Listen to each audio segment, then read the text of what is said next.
आप सभी का हमारे YouTube चैनल पर स्वागत है। सभी को मेरा राधे राधे। आज की इस वीडियो में हम जानेंगे कि बसंत पंचमी के दिन माँ सरस्वती की पूजा किस तरह से करनी चाहिए। बसंत पंचमी हम हिंदुओं का विशेष त्योहार है, क्योंकि इसी दिन माँ सरस्वती का अवतरण हुआ था। बसंत पंचमी के दिन ही माँ सरस्वती हाथों में पुस्तक, वीणा और माला लिए श्वेत कमल पर विराजमान होकर प्रकट हुई थी। इसीलिए इस दिन माँ सरस्वती की पूजा की जाती है। माँ सरस्वती की पूजा करने से ज्ञान और विद्या प्राप्त होती है। इस दिन माँ सरस्वती की पूजा का भी विशेष महत्व है। इसी दिन से बसंत ऋतु की भी शुरुआत हो जाती है। उदय तिथि के अनुसार इस साल 2023 में बसंत पंचमी 26 जनवरी गुरुवार को मनाई जाएगी। शास्त्रों के अनुसार इस दिन माँ सरस्वती की पूजा सच्चे मन और श्रद्धा से करने से माँ सरस्वती की कृपा प्राप्त होती है। माँ सरस्वती हमारे जीवन के सभी विघ्नों को दूर करते हैं और हमें सफलता का आशीर्वाद देती हैं। यह दिन खास तौर पर सभी विद्यार्थियों के लिए बहुत ही महत्वपूर्ण है। अगर आप अपने बच्चों की पढ़ाई में आने वाली बाधाओं को दूर करना चाहते हैं तो इस वीडियो में बताए गए तरीके से बसंत पंचमी के दिन माँ सरस्वती की पूजा आप अपने बच्चों से करवा सकते हैं। ऐसा करने से माँ सरस्वती की कृपा जरूर प्राप्त होगी।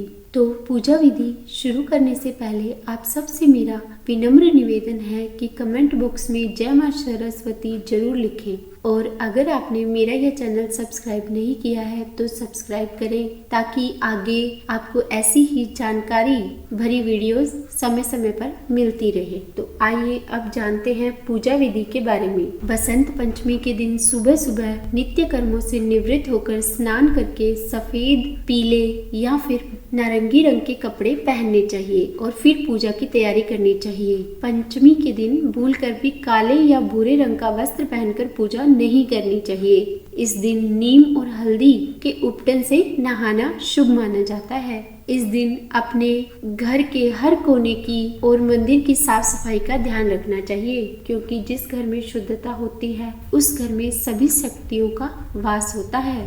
माँ सरस्वती की पूजा के लिए सूर्योदय के 2.5 घंटे बाद तक का समय सबसे शुभ होता है। पूजा करने के लिए जिस जगह पर भी आपको पूजा करनी है उस जगह को साफ करके उस पर गंगा जल छिड़क कर एक चौकी रखनी चाहिए। फिर उस पर सफेद या पीले रंग का वस्त्र बिछाना चाहिए और फिर उस पर आपको माँ सरस्वती और भगवान गणेश की मूर्ति या तस्वीर जो भी आपके पास है उसे स्थापित करनी चाहिए। भगवान गणेश और माँ सरस्वती को फिर स्नान कराकर उन्हें गंगा जल का छींटा देकर वस्त्र एवं आभूषण अर्पित करने चाहिए। आज के दिन पीले रंग की चीजों का ज्यादा से ज्यादा प्रयोग करना चाहिए। पीले रंग के फूलों से माँ का श्रृंगार करना चाहिए और पीले रंग के कपड़े पहनकर ही माँ की पूजा करनी चाहिए। अगर आपके पास पीले रंग के कपड़े नहीं हैं तो सिर पर पीले रंग के रुमाल रख सकते हैं। कन्याओं और महिलाओं को सिर ढककर पूजा करनी चाहिए। फिर माँ के आगे एक दीप जलाना चाहिए। और अगर आप विद्यार्थी हो तो जो भी आपके पास नई पुस्तक है अथवा कलम है, और अगर आप कला के क्षेत्र से जुड़े हुए हैं तो ब्रशेज और कलर्स ये सब आपको माँ के आगे रखना चाहिए। तथा जितने भी लोग जिस भी व्यवसाय से जुड़े हुए हैं उन्हें अपनी आजीविका के जो भी साधन हैं उन्हें माँ के आगे रखकर उनका पूजन करना चाहिए। इस दिन आप नई पुस्तकें भी घर पर ला सकते हैं और फिर उनका पूजन कर सकते हैं। और फिर माँ का ध्यान करते हुए उन्हें पीले रंग के फूलों को अर्पित करना चाहिए और माँ को हल्दी का टीका लगाना चाहिए। भोग लगाने के लिए पीले चावल, पीली मिठाइयाँ और पीले फलों का प्रयोग करना चाहिए। और अगर आपके पास पीले फल नहीं है तो हरे फलों का भी भोग लगा सकते हैं। हो सके तो पान के पत्ते में रखकर भोग लगाना चाहिए और माँ से यह प्रार्थना करनी चाहिए कि हे माँ आप यह भोग स्वीकार करें। और फिर माँ सरस्वती की वंदना इस तरह से करनी चाहिए। या कुंदेन्दु तुषार हार धवला, या शुभ्र वस्त्रावृता, या वीणावर दंड मंडित करा, या श्वेत पद्मासना, या ब्रह्माच्युत शंकर प्रभुत भी देवैः सदा वंदिता, सा मां पातु सरस्वती भगवती निःशेषाढ्यापहा। इस तरह से माँ की वंदना करनी चाहिए, फिर स्तुति करनी चाहिए और विशेष मंत्रों का जाप भी करना चाहिए। बसंत पंचमी के दिन कुछ विशेष उपाय भी किए जाते हैं ताकि बच्चे अपने जीवन में सफल हों, उनकी बुद्धि कुशाग्र हो तथा जिनका मन पढ़ाई में नहीं लगता उनकी एकाग्रता बढ़े। ऐसे ही कुछ विशेष मंत्रों के बारे में मैं आपको आगे इस वीडियो में बताऊंगी। इसके बाद आप सरस्वती चालीसा का पाठ करें, फिर खड़े होकर आरती करें और माँ को भोग लगाएं। पूजा संपन्न होने के साथ ही जो भी प्रसाद स्वरूप मिले उसे सभी लोगों को ग्रहण करना चाहिए। आप चाहें तो पूजा के साथ साथ हवन भी कर सकते हैं।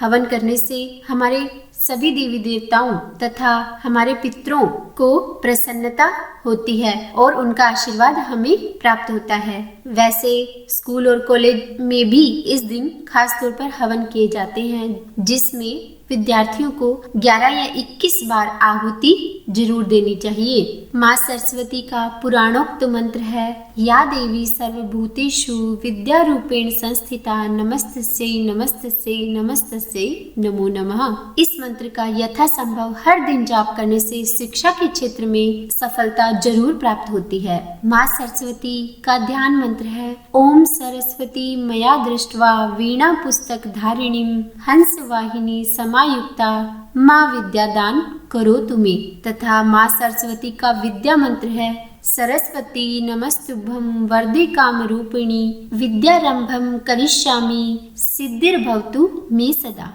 इस मंत्र का सच्चे मन से जाप करने पर जो भी चीजें हम पढ़ते हैं लिखते हैं उनमें हमारी एकाग्रता बढ़ती है। तथा अब यह मंत्र उन बच्चों के लिए है जिन्हें वाणी में समस्या है, अर्थात जो बोलने में हकलाते हैं, उनके लिए यह मंत्र बहुत ही प्रभावी है। वदवद वाग वादिनी स्वाहा, अर्थात हे वाग देवी मुझ पर वाणी की शक्ति को श्रेष्ठ कीजिए। इन खास मंत्रों का जाप करने से माँ सरस्वती की विशेष कृपा प्राप्त होती है। माँ सरस्वती उनकी सभी मनोकामनाओं को पूर्ण करती है। ज्योतिषी शास्त्र के अनुसार अगर आपके बच्चे की कुंडली में बुध ग्रह कमजोर है या फिर बच्चे का मन पढ़ाई में बहुत मुश्किल से लगता है या लगता ही नहीं है, तो आपको यह एक उपाय जरूर करना चाहिए। बसंत पंचमी के दिन बच्चे को सुबह सुबह स्नान करवाकर पीले या गेरुए रंग के वस्त्र धारण करवाकर उसके बाद बच्चे के हाथ से माँ सरस्वती की पूजा करवाएं तथा माँ सरस्वती को हरे रंग के फल का भोग लगाएं तथा पीले मीठे चावल भी अर्पित करवाएं। ऐसा करने से माँ सरस्वती की खास कृपा बच्चे को प्राप्त होती है और बच्चे का मन भी पढ़ाई में लगता है। कई बार ऐसा भी होता है कि बच्चे कुछ सब्जेक्ट्स को पसंद नहीं करते। ऐसे में माँ सरस्वती के चरणों में आपको एक मोर पंख अपने बच्चे के हाथ से अर्पित करवाना चाहिए तथा पूजा समाप्त होने के बाद में वह मोर पंख उसी सब्जेक्ट की किताब में या कॉपी में रख देना चाहिए जिसे पढ़ने में वह हिचकिचाता है। तो आप देखिएगा कि वह सब्जेक्ट उसे पसंद आने लगेगा। इस दिन भूल से भी कॉपी किताबों को फाड़ना नहीं चाहिए और न ही फेंकना चाहिए। और जो लोग किसी कंपटीशन की तैयारी कर रहे हैं या फिर सरकारी नौकरी की प्राप्ति चाहते हैं, ऐसे लोगों को आज के दिन कुछ न कुछ सेवादान का संकल्प भी लेना चाहिए। जैसे कि आप किसी जरूरतमंद बच्चे को निःशुल्क पढ़ाने का या उनकी पढ़ाई लिखाई के काम में आने वाली कुछ भी वस्तुओं का दान दे सकते हैं। ये सब करने से माँ सरस्वती की कृपा आप सबको जरूर प्राप्त होगी। जय माँ सरस्वती। अगर आपको मेरी यह वीडियो पसंद आई हो तो लाइक एंड शेयर करें, सब्सक्राइब करें और कमेंट में राधे राधे लिखना बिल्कुल भी न भूलें। राधे राधे।